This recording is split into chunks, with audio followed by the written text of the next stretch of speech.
Ang sarap-sarap naman. Ang dami niyang sahog. Kumpleto siya. Sarap.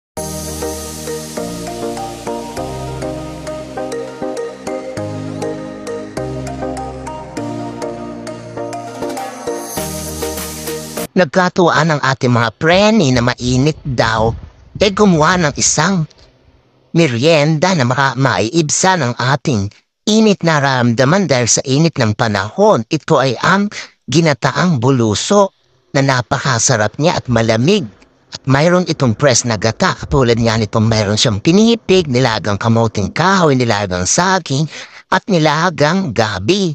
At meron din itong sago at buho. O ayan, ilan nilagay na ulit, idinagdag yung saging na nilaga. At napakasarap nito. At pag natikman niya talagang hahanap-hanapin niyo lalo kung ganitong mainit ang panahon. Ang mga preni natin ay nagkatuwaan talaga at gusto daw nila. Kaya naggaya kami ng merienda na pampalamig at pampaidis ng naramdaman natin ang init sa ating katawan. At pag nakain natin to ay talagang kahit papano ay may ibsa ng ating nararamdaman.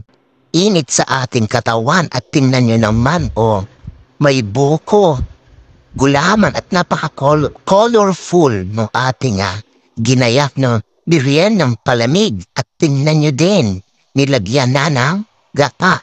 Ilulubog natin ito sa gata at yelo para lalo siyang masarap. Malamig na malamig sa yelo ay napakabongga ng nasa niya. Dagdag pa uli ng gata. Halo-halo para tayong naghahalo kay ube sa sarap ng ating ginagawang palamig na ginataan. At ayan, tingnan nyo't napakaraming sahog at sulfur sa sahog. Dagdagan ng yelo para lalong lumamig. Dadagdagan pa rin natin ito ng gata para lalo siyang sumarap. At kailangan lubog ito sa gata para mayroon tayong mahihigot na sabaw. At masarap dito yung sabaw net, napakalinamnam. Yung lasa ng gata na lumalasan yung tamis ng asukal na ilalagay natin dito. At tingnan naman napakaraming sahog. Sulit na sulit yung pagod sa paggagayak ng ating mga preni. Ayan, halo pa. Halo ng halo, lagay pa uli ng gata hanggang sa lumubog siya. Halos 5 gata ang nailagay dito sa ginataang buluso. Halukay pa ng halukay hanggang sa sumarap ang lasa. Nilagyan na ng asukal para tumamis siya.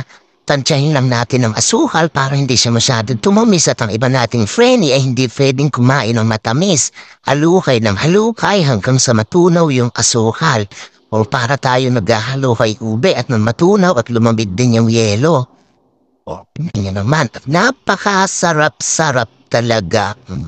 At masisiyahan lahat ng kakain at kumpleto ng sahog. Kaya ayan, titikman na natin kung ano ang lasa nung ginataang buluso. Kaya kayo, halina kahit samahan nyo kaming kumain o gumawa rin kayo ng ganito at para matikman nyo kung ano ang lasa ng ginataang buluso.